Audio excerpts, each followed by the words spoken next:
17h-20h, Philippe David, Cécile de Ménibus. Les vraies voix comme tous les soirs jusqu'à 19h avec Philippe David. Ça va Philippe David, vous êtes content ? Ah bah je suis content, surtout avec l'info du jour en plus. Bah oui, avec Françoise Degois, vous êtes content ? Mais oui. Bah, on discute, on se dispute, on se dispute pas trop aujourd'hui. Non, pas aujourd'hui. Aujourd'hui c'est calme. Je suis même très étonnée, j'ai peur que ça parte. On a déjà débattu hier matin, donc on était échauffés. Ouais. Pas plusieurs fois par semaine, hein, soyons clairs. Et Domenico Cotron qui est avec nous. Et tout de suite, c'est l'info en plus. Les vraies voix Sud Radio. Écoutez ce son. On va battre notre record de médailles grâce à ces 4 garçons, ces 4 fantastiques. Une 16e médaille pour la France alors que les Jeux ne sont pas terminés. C'est un record. Une 8e médaille olympique pour Quentin Fillon-Maillet. C'est du jamais vu. Et regardez l'équipe de France qui en termine. Yes, ils ont gagné 4-4. Et ils ont terminé. Comment on fait Cocorico? Et donc, on a pris le meilleur pour en parler. Frédéric Brundel est avec nous, génial. Journaliste spécialiste du sport que vous retrouvez le samedi à 20h dans Les Champions sur Sud Radio. Frédéric Brundel, bonsoir. Bonsoir. Bonsoir les vraies voix. Ah bah voilà, Frédéric Brundel arrive. Pour moi, mais bien possible. Entendu que c'est pour vous, Frédéric Brundel. Mais qu'est-ce que vous voulez que je vous dise, Frédéric? Vous savez que dans Champions, on a eu Antoine Deneria samedi dernier qui fêtait les 20 ans de sa médaille d'or, le dernier Français champion olympique de descente. C'était dans Champions. Absolument. Et vous faites bien de le rappeler parce que ça se réécoute en podcast, hein, je tiens à vous le dire. Et la France qui bat son record de médailles, et puis l'équipe de France masculine de biathlon qui a été sacrée championne olympique. On s'attendait quand même à autant on l'espérait, mais franchement, est-ce qu'on s'attendait à autant de médailles, Frédéric ? Oui, d'une certaine manière, parce que on a un sport fort qui est le biathlon. Et avant, dans les Jeux d'été, on se disait tiens, avec nos sports forts, c'est-à-dire l'escrime, le cyclisme, etc., on savait qu'on avait ce capital de médailles. Donc là, on le savait avec le biathlon.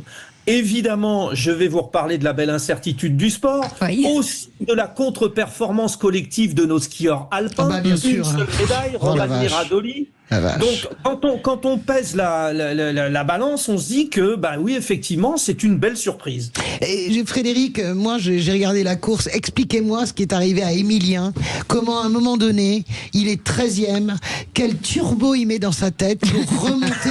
Non, mais parce que c'est son tempérament. Mais ça, c'est sublime. Je pense que c'est une des plus belles remontadas, en fait, du sport. Parce qu'on a dit qu'on en parlerait dans les vraies voix s'il gagnait, c'est pour ça.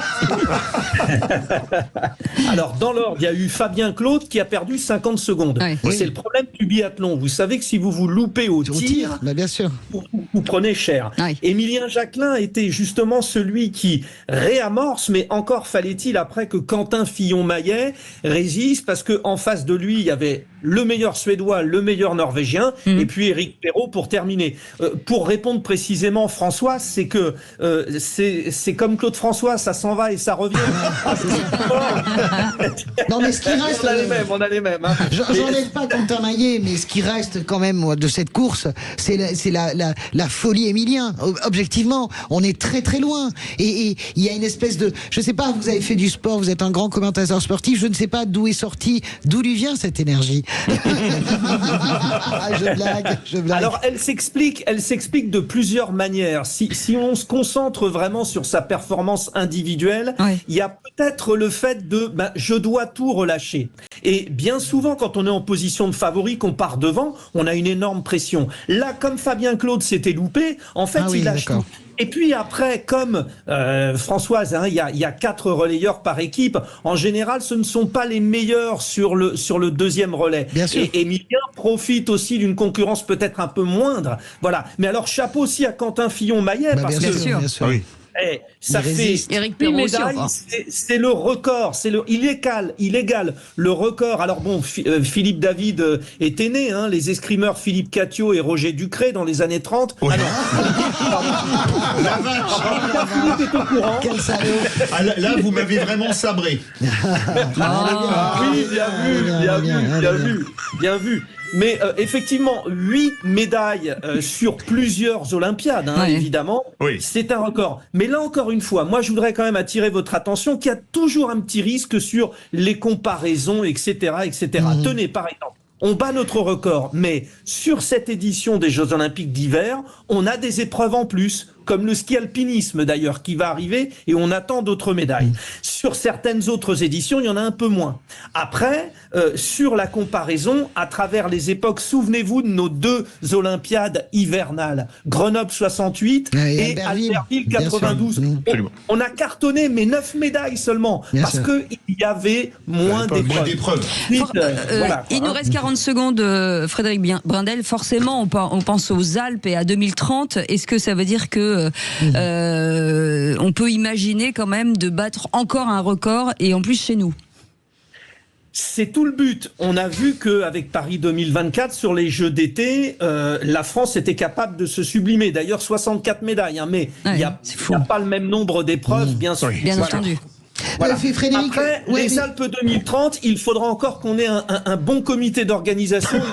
Non, mais Frédéric, en train de tomber les unes après les autres, et là, c'est une autre chose. Elle est super, la question de Cécile, parce que la vérité, c'est que si on remonte au tableau, en fait, on est loin derrière la Norvège et l'Italie. Mais la réalité, si vous voulez, on est 5e ou 6e. Mais on est 6e ex-aequo avec l'Autriche à 16 médailles. Ce que je veux vous dire par là, c'est que nous sommes les recordman de la nation qui arrive 4e. Non, mais je blague pas. C'est fini, Françoise. C'est nous qui arrivons 4e. C'est ça qu'il faut changer ou pas? Non, en 4e, en premier surtout. C'est vrai que la Norvège en est à 30 médailles. Je parle pas de ça, je parle de l'Italie en est à 24. On n'a plus le temps, Françoise.